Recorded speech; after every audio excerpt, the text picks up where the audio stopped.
No man is an island. Kasabihang lagi nating naririnig. Nangangahulugang walang sino mang kayang mabuhay mag-isa. Lahat tayo ay nangangailangan ng ibang tao upang magtagumpay, mabuhay at makahanap ng kahulugan ng buhay. Ang tao ay nilikha na panglipunan, nakadepende sa ugnayan sa Diyos at sa kapwa-tao. Ang pagiging bahagi sa isang komunidad ay mahalaga upang magkaroon ng suporta, inspirasyon at layunin sa buhay. Ang kasabihang no man is an island ay nagpapaalala na hindi tayo ginawa upang mabuhay na mag-isa. Kailangan natin ng ibang tao upang palakasin tayo, tumulong sa oras ng pangangailangan at magbahaginan ng kagalakan at kalungkutan. Sa parehong paraan, tayo rin ay tinawag upang maging pagpapala sa iba, tulad ng kung paano tayo pinagpala ng Diyos sa pamamagitan ng mga taong nakapaligid sa atin.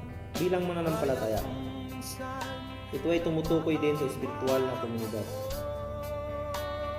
Bilang bahagi ng katawan ni Kristo, kailangan nating suportahan ang isa't isa sa pananampalataya, magtulungan sa hamon ng buhay, at magbigay inspirasyon upang mamuhay ayon sa kalooban ng Diyos.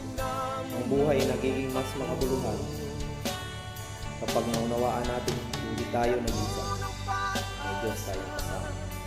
Kaya't pahalagahan natin ang ugnayan sa Diyos at sa ating kapwa, sapagkat ito ang nagbibigay kahulugan sa ating buhay.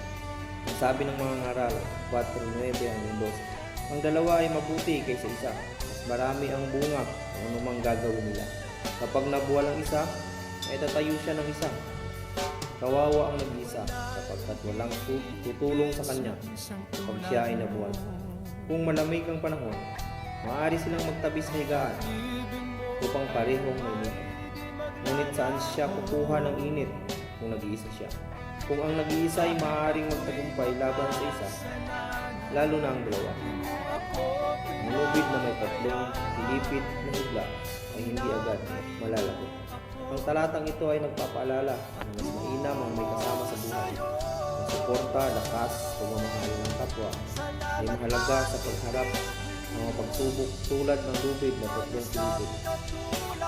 Ang pagkakaisa ng Diyos, ng ating kapwa at ng ating sarili ay nagbibigay lakas at tibay sa buhay.